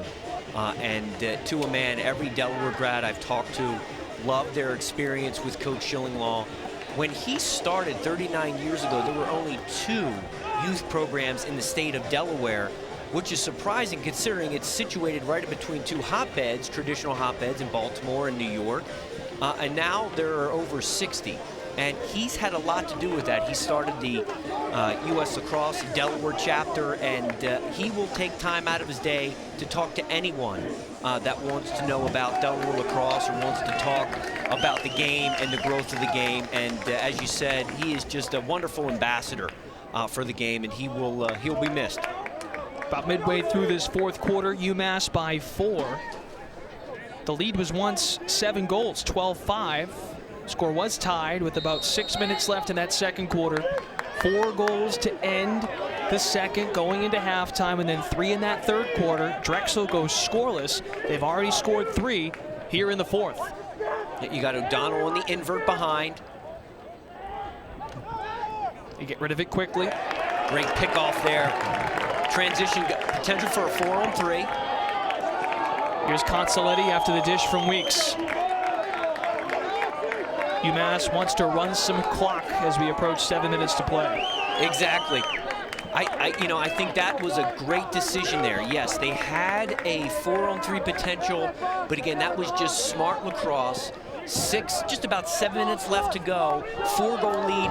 Instead of potentially pushing that, maybe giving it up, maybe turning the ball over, let's hold it, let's get a possession, let's stop that run for Drexel. Lisoskis. Quick window pass, lung to the middle. Turned over, though, by the Minutemen. As far as turnovers, it's number 18 for UMass today, 17 on the Drexel side, so neither team has really taken care of the ball. Right, and again, that's going to be something that both coaches are going to harp on, especially when you get it, depending on what the matchups are going to be. You're not going to want, Hofstra to get extra opportunities. And Towson, it was Coach Nadeline, who I also played with in the MLL. He is, again, everything starts with defense. And he does such a great job on the defensive side of the field. They are always so strong. And if you turn the ball over against them, you're just going to minimize your opportunities. Manganello, the dish, got intercepted. Turnovers on both sides, and the fans applaud UMass stout defense. As far as the X goes, Noah Rack has won 14 of 24. Drexel has 10 faceoff wins, not bad out of the freshman from the Bronx, Jimmy Koita. Again, that was something even if you didn't win the faceoff battle in terms of percentages, just stop the bleeding. Just make sure that it doesn't become, such a one-sided advantage in favor of UMass. And I think Drexel, that's one area where I think they have done a nice job. And that was definitely one of the keys for them. And they did succeed in that regard. Yeah, the Wings have certainly had their work cut out for them. Coming up on 5 minutes to play. Bogart, not quite. Got it out to Spencer. Got some room, fires, scores! He made the man fall and he made him pay. That looks like, if you go back to Miles Jones, who was an incredible first-team All-American at Duke. Now he's a star in the MLL, comes down. This is just a bulldog. I'm going to put my shoulder into you, and you're going to fall down, and I'm just going to step back and let it rip. And he does. That was not a ward. It looked like, again, he had both hands on his stick right here, as you can see. Lowers his shoulder. Again, maybe he did a little bit of a chicken wing, but nothing that really stood out in the official's eyes. And that was just using, hey, you try to stop me and my 6'4" frame, and if you don't, I'm going to get my hands free and take a shot, and I'm going to score. And that's indeed what he did. Brendan Fabian, the man defending, or trying to defend, a short stick midi at 5'9", so that height advantage certainly pays off in that matchup. Yep. So that ends the 3-0 run for Drexel. Didn't take long for UMass to come right back down. Crucial goal, though. I think that might be an underrated one when we look back at the final score. They don't get that one to go. We'll see how Drexel responds. It's going Drexel's way after the ball got plucked out of bounds. Fans are not happy with that call, but I think that may have been kicked out by the UMass player, but the official was right there. Kudos to him for being in the right spot to make that call. I've been an official at the youth level. It's not fun. It's not fun to wear the stripes. So and as a goalie, I was always very nice to the officials, always. You're fine here with us. Yes. Okay. So a good call there, Mr. Official. Manganello circles around the cage. His outlet to O'Donnell. Stolen away. They want to get moving once again here. But want to run the clock at the same time. A 5-goal lead. Fans are starting to sense it. McDonough, number 3, low to high. He's got to get them on cage. I want to see that on cage. I want to see a goalie try to make that save, but he did a nice job on the initial clear. Again, he's all over the field. He jumps off the tape at me when I watch tape of this UMass squad. Did a nice job. Had what could have been a fast break, but again, knowing the time, knowing the goal differential, knowing the 5-goal lead. But again, he's always a threat to score. He stayed on and got an opportunity. He just got to put those on cage. He's a man possessed today. Yes, he is. Lisauskas has Luke Hurley, a freshman, at 6'3" covering. There's the other Spencer, Devin Spencer, the younger brother of Ben. Now Trainer's got it. Under 3 minutes to go in regulation. Minutemen get the win. They're the number 3 seed in the CAA tournament.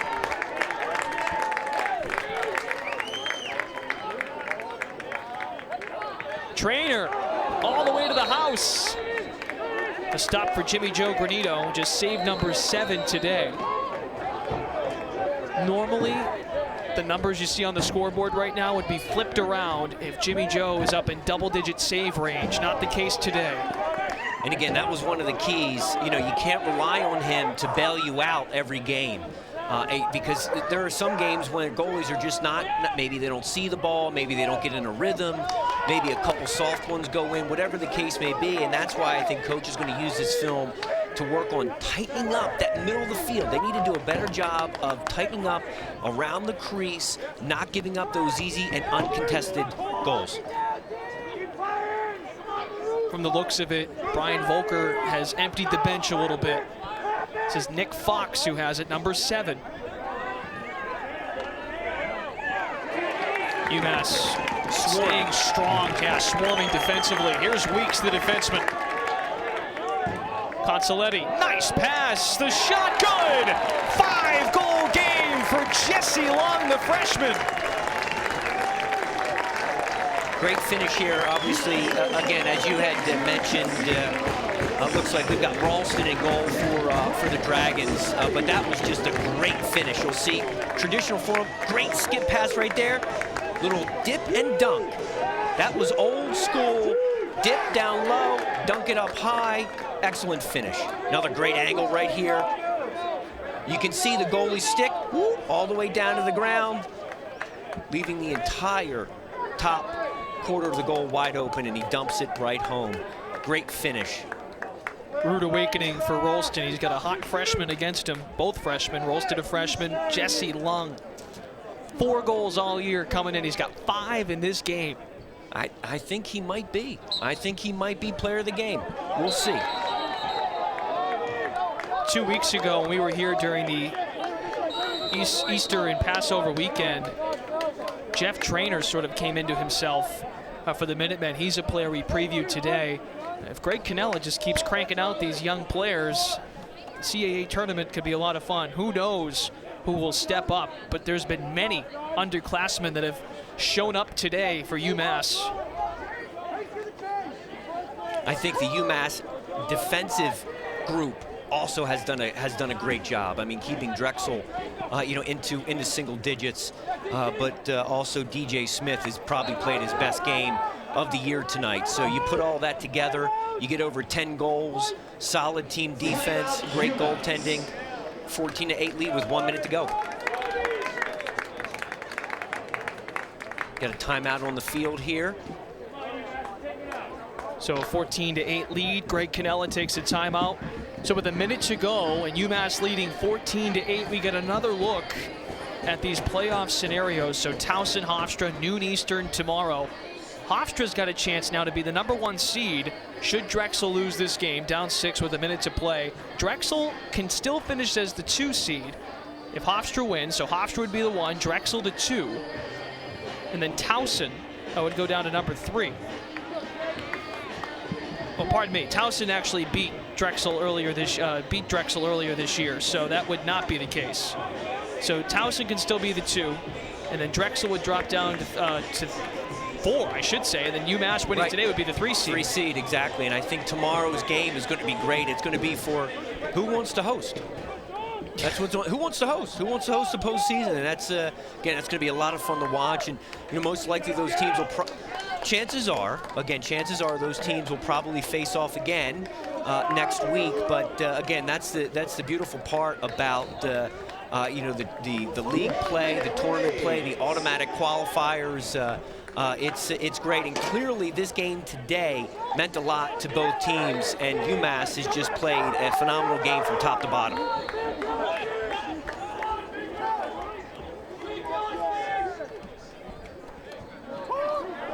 A really interesting day unfolding at Garber Field. UMass in shape to go to 6-7 on the year total and 3-2 in the CAA. First winning season in conference action for UMass since 2012 when the Minutemen won the CAA tournament. Quick rocket and Drexel with another one. Max Spann, a sophomore. Sophomore attack picks up a late goal to make it 14-9. Oh, it looks like that they waved it off. Yep, that was just looks like it went outside. So, yep, no goal there. Looks like we got the, at first the far side official thought it went in, but he waved it off.